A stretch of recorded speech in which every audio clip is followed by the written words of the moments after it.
For the purpose of realization of the International Know-How Do-How for Croatia project, we covered the topic of preserving human health, nature and the environment.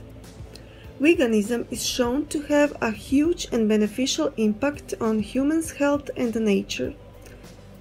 Veganism is more than just a diet. This is the lifestyle that minimizes the ecological footprint. We talked to Roberta and Robert, a vegan couple who contribute to the preservation and improvement of the Maltese's health, the preservation of nature and the environment, and the protection of animals. Hello Roberta and Robert, it's wonderful to have you here. Tell us more about yourself and the reasons why you choose to go vegan, why you choose the vegan diet. So basically, yes, we are a couple, a vegan couple, who set up this platform. It's called Vegan Prism. And together we try to positively engage and influence people on the positive aspects of veganism in a healthy and positive manner. Yeah, perfect. I couldn't put it in better words, yes, actually. That's our main mission, to educate. Yes, and they're using as much positivity through positive education, as we found that through positivity people react better to our message and they're more open-minded to what we have to say, and in terms that obviously leads to better results for the animals. This is perfect. Now please explain what brought the changes to Malta. Well, a few years ago, Malta has been going through a big change, especially since we've come into the European Union. But mostly Malta, we have this island mentality where we're very stuck with traditions and stuff. But in the past few years, a lot of foreigners have started coming into our country, especially from Europe and Northern Europe. And obviously they brought their ideas with them. And slowly but surely, the plant-based lifestyle started coming in. First it started with vegetarianism, and then veganism crept in. And in the past 4 years-ish, 4 or 5 years, it just exploded. All the supermarkets started stocking up on amazing vegan food, vegan cheeses. And now even in our restaurants everywhere, mostly everywhere, you can find at least one small option, and it's become an ever-growing part of Maltese life. Roberta, tell us about your projects, Vegan Prism and Zeal. So, as I said earlier, Vegan Prism is about engaging with people and helping them hopefully to do a connection. And Zeal was an idea, a side project from Vegan Prism. I just was, I wanted to show the people that we don't only eat rabbit food, because I've been hearing that all my life. I started my vegan journey at the age of 13, 14, so I was very, very young, and all the people thought that I was living on lettuce, and that's far from the truth. And my passion is to cook, so I just, you know, put the two together and I started to cook. Also, many people before told me that the food is amazing, so I was like pushed from some people to do it, to take this extra step. And there's the Zeal project. It's more on the traditional food, like doing dishes from chicken to rabbit to fish also, and yes, and most of my clients are the non-vegans, which is amazing. It's less animals on their tables, actually. Great. Can almost all food be made in a vegan way? Can traditional food be veganized? Can we have, for example, vegan fish and chips? Yes, definitely.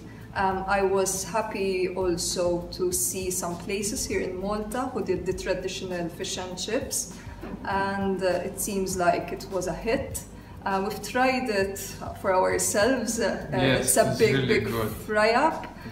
You use basically banana blossoms and a special type of batter, yes, with nori sheets to get the fishy smell and the fishy taste, and there you have the fish and chips. Yeah, practically. I was scared tasting it because it really reminded me of fish, which I'm not very keen on actually. In fact, I had the same experience where my brain was telling me don't eat it, because when she did, the first time she did the rabbit pie in Malta, rabbit is one of the main traditional dishes. And the way she did it, it's perfect. And when you taste her food, you realize that the taste isn't the meat, the taste is the herbs and the way you cook it. It's amazing. She gets them spot on with the texture and everything. And yes, you might say I'm vegan, I'm biased, but even people who are non-vegans say the same thing, so it must be true. Wonderful. Do you have health issues because you are vegans? Actually, we got better. Well, when I started my vegan journey, my parents were a bit worried, and they've been to all doctors, but it was back in 1997, so it was another type of life, I guess. No, I never had any issues, not even like low iron, or definitely not low in protein. I work out like 4 to 5 times a week. I do circuit training, some running, some cardio. Never been better, so I can't say anything bad about veganism, for sure. Yeah, and same me. I first did. I turned vegetarian about 10 years ago, and then into vegan about 6 years ago. And as long as you stay away from eating junk food every day, which is will cause you problems no matter what you eat, you're good. I mean, you stick to proper food, but I never had a protein deficiency. I mean, you always hear, oh, where do you get your protein? Where do you get your protein? We actually probably consume more protein than But nowhere in the world was, obviously not in the third world countries, but there's no case of protein malnutrition in hospitals. It's more the carb deficiency, which is a problem rather than the protein deficiency. So what about B12 vitamin? Do you think? Yes, and even with B12 we have the issue of so much intensive farming that the soil is not regenerating the way it should. Crop rotation is very rare. It's not just pesticides, it's most intensive farming, and we're working our soils to the ultimate maximum. I mean, that's why we have fertilizers in the first place. Yeah, more than maximum. It's totally sterile, most of the soils. I mean, if we didn't find a way to fix nitrogen back in the early 1900s, there would have been mass famines because the soil was already destroyed, and we're talking in the 1910s. That's where they've discovered how to fix nitrogen, and then the fertilizer, the modern fertilizer. Yeah. Had they not managed to find it, they estimated there would have been a massive famine that would have killed millions around the world, because the soil was already destroyed in 1910, let alone 2020. No, yes. And the crazy thing about this B12, I get clients, because I ask them before starting a weight loss program to check their blood, to get the blood test. And I ask them, check your vitamin B12. And when they are diagnosed with low vitamin B12, the doctor tells them, are you vegan by any chance, or vegetarian? And they're not. Yeah. So it's lack of knowledge even from the medical side, unfortunately. What is the relation between meat and milk consumption and the environment and the nature? So first and foremost, the meat and dairy industry is by far the largest polluter on the planet. The emissions are more than all the transportation systems of the world combined.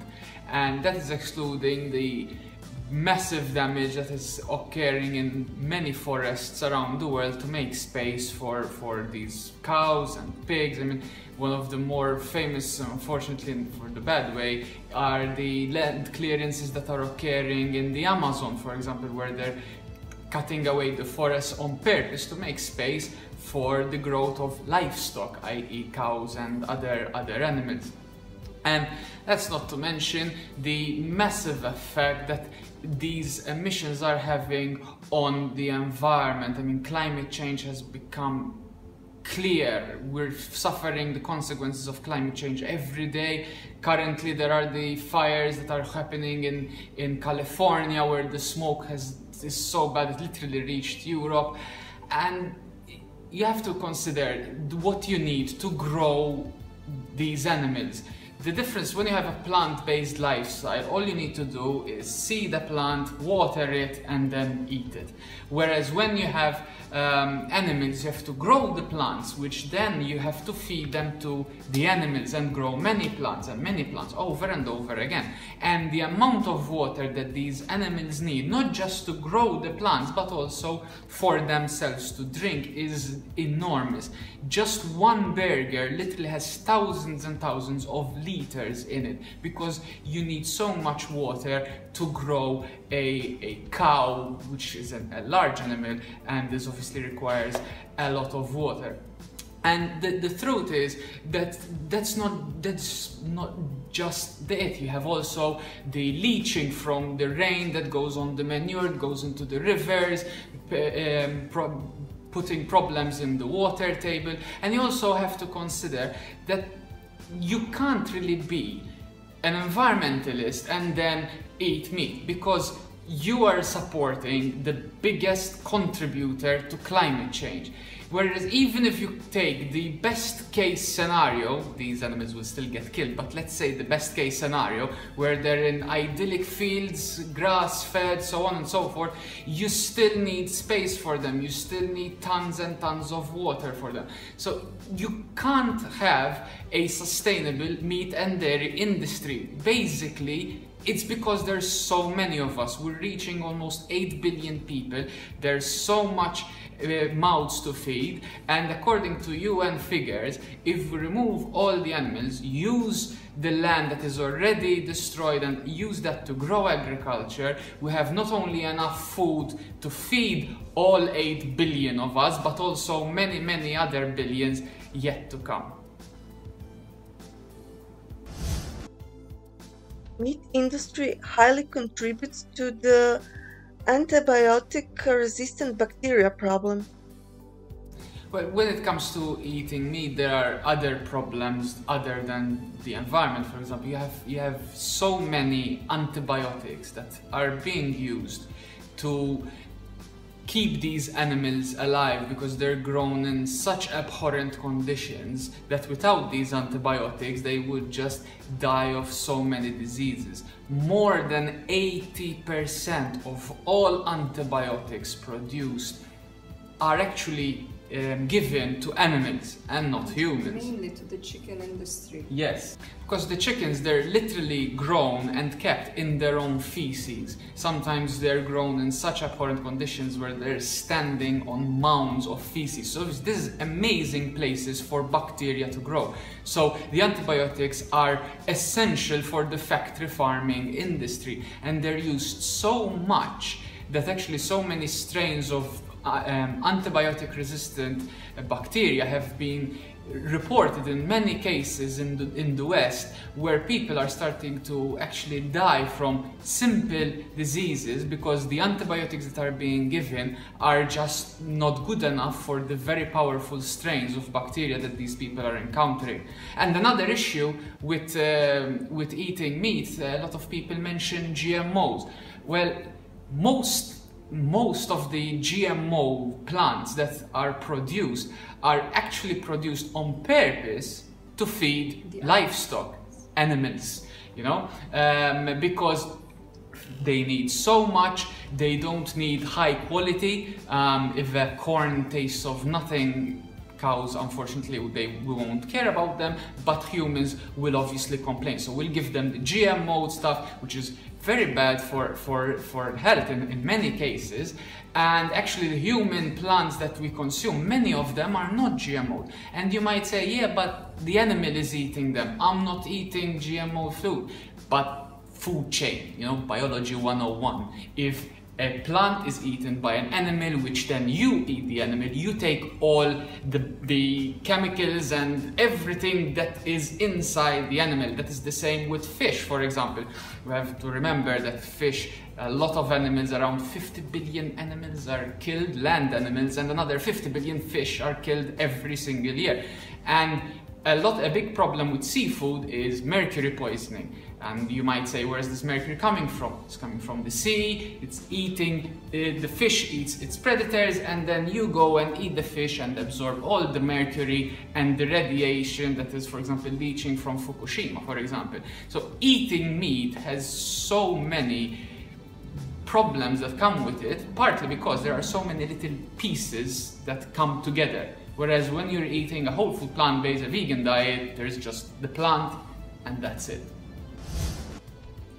So, what are the consequences of meat and dairy consumption?